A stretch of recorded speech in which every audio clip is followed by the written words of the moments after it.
Hello everyone, welcome back. So, sobrang init guys. Natapos sa akin yung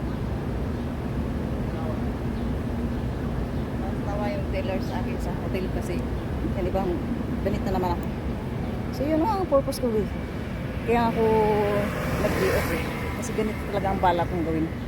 Mag-vlog na magsuot ng iba-ibang damit. Tatlo nga lang yan. Alas 2:15 na. So, kailangan makagawa na ako guys. So mayroong mga nag-date dito. So doon ako sa isang bench na walang tao. Doon ako. Kanina may nakaupo dyan guys. Pero ngayon, so yan, doon ako kuha ng ano ibang, dito ako banda. May naglinis pa rin dito si kuya. So dito ako banda kukuha ng ano video.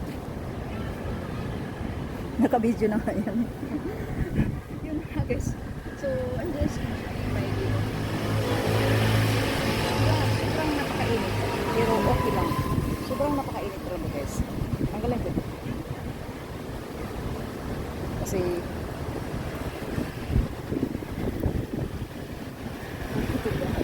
problem yung aking tripod guys. Kaya pati nga ito bago ako makauwi sana magawa ko.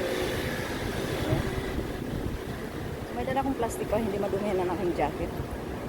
So I'll see you guys on my next video para hindi ko ito masyadong mahaba na. Thank you so much for watching and please follow me.